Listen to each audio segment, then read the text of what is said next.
নমস্কার বন্ধুরা, কৃষ্ণা ফুড ওয়ার্ল্ডে আপনাদের স্বাগত। আজ আবারও একটি নতুন ভিডিও নিয়ে চলে আসলাম। আজ বাড়িতে বানিয়েছিলাম গোটা রসুন দিয়ে লাল লাল ঝাল ঝাল মুরগির মাংস। চলুন তাহলে জেনে নিই এই লাল লাল ঝাল ঝাল মুরগির মাংস আমি কিভাবে বানালাম ও কী কী উপকরণ দিয়ে বানালাম সেটাই আপনাদের সাথে শেয়ার করব। প্রথমে 1 কিলো মাংস ভালো করে ধুয়ে পরিষ্কার করে নিয়েছি। তারপর নিয়েছি মিডিয়াম সাইজের বড় বড় 3টে পেঁয়াজ কুচিয়ে নিয়েছি, আর নিয়েছি 2টো রসুন, যেহেতু গোটা রসুন দিয়ে করব বললাম। আর নিয়েছি প্রায় 4টে থেকে 5টা আলু। আমি ভালো করে খোসা ছাড়িয়ে আলুগুলো খোসা ছাড়িয়ে নিয়েছি। এখানে যেহেতু ছোটো আলু তাই প্রায় অনেক কটাই দিয়েছিলাম, 5-7টা আলু দিয়েছিলাম। তারপরে গ্যাসে কড়াই বসিয়ে তার মধ্যে পরিমাণ মতো তেল দিয়ে এক এক করে আলুগুলো দিয়ে কিন্তু ভেজে নেব। সাথে কিন্তু আলুর সাথে রসুনগুলো দিয়েও কিন্তু একটু ভালো করে ভেজে নেব। দেখো এদিকে কিন্তু আমার আলুটা ভাজা হয়ে গেছে, আমি নামিয়ে নিচ্ছি।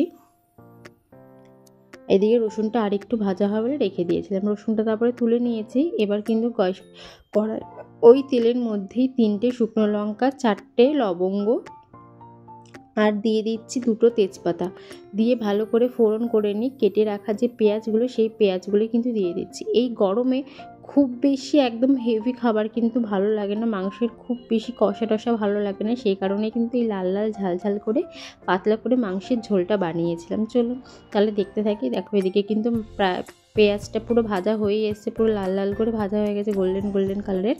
এবার কিন্তু 2টো টমেটো কিন্তু এর মধ্যে আমি দিয়ে দেবো। টমেটোটা দিয়ে আমি নুন দিয়ে দিচ্ছি, কারণ যেন টমেটোটা তাড়াতাড়ি গলে যায়। টমেটোটা তোমরাও নুন দিয়ে দেবে, দেখবে টমেটোটা কিন্তু খুব তাড়াতাড়ি গলে যাবে।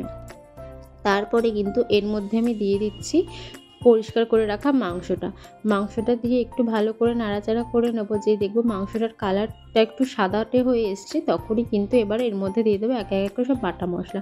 প্রথমে দিয়েছি 1.5 চামচ আদা বাটা, তারপরে দিয়েছি 1 চামচ লঙ্কা বাটা ও 1.5 চামচ রসুন বাটা দিয়েছি। দিয়ে ভালো করে কষিয়ে মিক্সড করে নিয়েছি, একটু কষিয়ে নিয়েছি। তারপরে দিয়ে দেবো এক এক করে সব গুঁড়ো মশলা। প্রথমে দিয়ে দিয়েছি 1 চামচ জিরে গুঁড়ো, তারপরে দিয়েছি 1 চামচ ধনে গুঁড়ো, আর লঙ্কার গুঁড়োটা আমি 1.5 চামচ দিয়েছি, কারণ যেহেতু একটু ঝাল ঝাল করব। আর দিয়েছিলাম পরিমাণ মতো হলুদ। এবার লঙ্কার গুঁড়োটা আপনারা কিন্তু আপনাদের ঝাল হিসেবে কিন্তু দিতে পারেন, কোনো অসুবিধা নেই। আর এখানে দিয়ে দিচ্ছি একটা অর্ধেক লেবুর রসটা দিয়েছি, একটু টক টক হয়, টমেটো দিয়েছি। এবার লেবুর রসটা যদি মনে করেন আপনারা দেবেন না, সেটা স্কিপ করতে পারেন, কোনো অসুবিধা নেই। তারপর লেবুর রসটা দেওয়ার পরে দিয়ে দিয়েছি কেটে ভেজে রাখা আলুগুলো দিয়ে কিন্তু আমি মিনিমাম 5 মিনিট ঢাকা দিয়ে রেখেছিলাম। তারপরে ঢাকাটা তুলে দিয়েছি। দেখুন তুলে একটু ভালো করে নাড়াচাড়া করে নিয়েছি। সাইড দিয়ে কিন্তু তেল বেরিয়ে গেছে অনেকটাই। আবারও কিন্তু কিছুক্ষণ আমি ঢাকা দিয়ে রাখবো। এবার কিন্তু এর মধ্যে দিয়ে দেব রসুনটা, যে ভেজে রাখা রসুনটা, সেটা কিন্তু দিয়ে আবারও আমি কিন্তু মিনিমাম 5 মিনিটের জন্য ঢাকা দিয়ে দিয়েছি। দেখো চারিদিক থেকে কিন্তু খুব ভালো তেল বেরিয়ে গেছে। এবার কিন্তু মাংসটাকে খুব ভালো করে নাড়াচাড়া করে নিতে হবে, মশলাটার সাথে মিক্সড করে নিতে হবে কিন্তু খুব ভালো করে। আমার কিন্তু মাংস কষা হয়ে এসছে, লিকুইড মাংসগুলো কিন্তু ছাড়িয়ে এসছে। এবার আমি এর মধ্যে দিয়ে দেবো জলটা কিন্তু নর্মাল জল দিইনি, আমি কিন্তু আজকে গরম জলে ব্যবহার করেছি। মাংসে একটু গরম জল ব্যবহার করবে, দেখবে টেস্টটা একটু অন্যরকম আসবে। তো আমি এখানে জলটা যে পরিমাণ লাগবে সেই পরিমাণে দিয়েছি, দিয়ে একটু ভালো করে ফুটিয়ে নিয়েছি। দেখুন এখনই কিন্তু কি সুন্দর কালারটা চলে এসছে। আর একটু ভালো করে ফুটিয়েই কিন্তু আমি নামিয়ে ফেলবো। আমার কিন্তু মাংসের ঝোল হয়েই গেছে। হ্যাঁ, ওপর থেকে দিয়ে দেবো কিন্তু একটু গরম মশলার গুঁড়ো।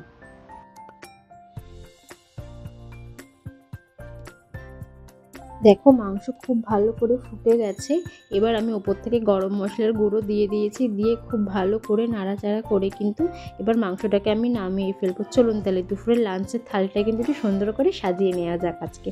প্রথমেই দেখো একটু ভাত দিয়ে দিয়েছি, ভাত দিয়ে চারদিকে শসা, গাজর, সাথে পেঁয়াজ, একটা কাঁচা লঙ্কা, একটা লেবু কিন্তু দিয়ে দিয়েছি। আর এই পাশে কিন্তু 1 বাটি ভর্তি করে কিন্তু মাংস নিয়ে নিয়েছি। দেখো কি সুন্দর লাগছে। আর আমার এই ভিডিওটা ভালো লাগলে like, comment, share and subscribe করতে কিন্তু একদমই ভুলবে না।